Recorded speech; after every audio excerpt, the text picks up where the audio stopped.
Memang dalam mencari jodoh pranikah ya, setiap kita laki-laki atau perempuan itu kan dikasih beberapa kriteria pilihan oleh Rasulullah. Yang pertama li jamaliha, tampan atau cantiknya, lima liha, hartanya, bisnisnya, usahanya.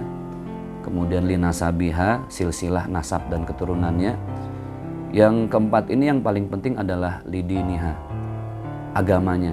Agama ini artinya potensi untuk dia mau terus memperbaiki diri.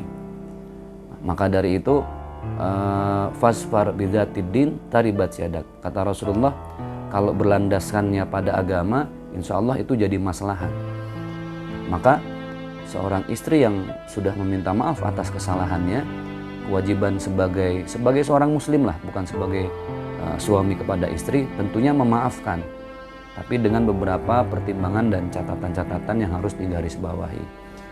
Rasulullah SAW selalu mengajarkan kepada Siti Aisyah, istri tercinta, untuk taat, untuk terus menjadi makmum yang solehah, yang baik.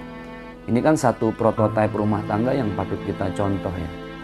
Apalagi dalam keadaan suami sudah betul-betul memaafkan, istri juga sudah minta maaf.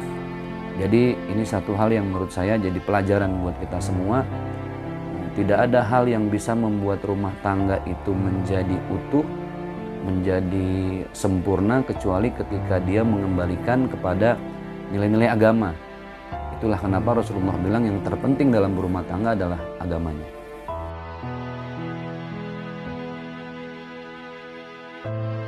Setulus-tulusnya hati ya seorang manusia itu manusiawi banget, sudah fitrah. Ketika dia memaafkan, lisan yang memaafkan, tapi hatinya nggak pernah ada yang bisa ngukur ya. Sedalam-dalamnya lautan bisa diukur, tapi nggak dengan hati orang lain gitu. Ada orang yang ngetok paku di atas papan atau di atas kayu, kemudian ketika pakunya dicabut bisa jadi pakunya sudah tercerabut, tapi kan tidak dengan bekasnya. Pasti ada bekasnya. Nah, maka dari itu ketika seorang suami lisannya memaafkan, ya mudah-mudahan hatinya pun memaafkan. Tapi lagi-lagi fitrah manusia kok. Kita manusia biasa yang ketika disakiti, apalagi dikhianati, terus ada perasaan luka yang dalam banget dan itu susah banget sembuhnya. Ya cuma orang-orang yang baik, cuma orang-orang yang ikhlas ketika bisa memaafkan dan melupakan itu semua.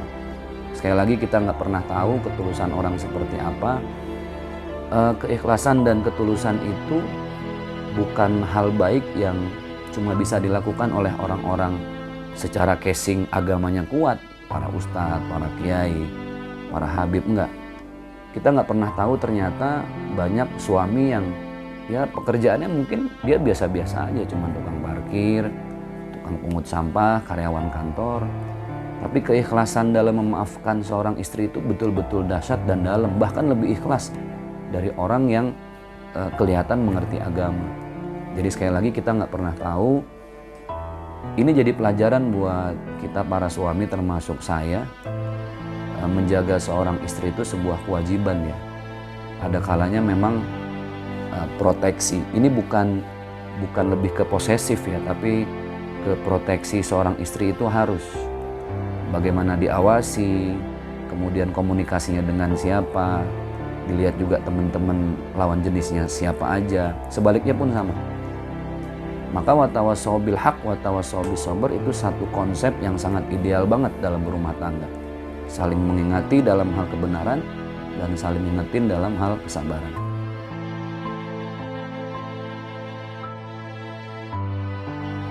Memang paling berat dalam hidup itu ya ngaku salah ya. Artinya betul-betul pengakuan itu dari hati yang paling dalam, bukan sekedar no action talk only, lisannya mengaku salah tapi tidak dengan hatinya.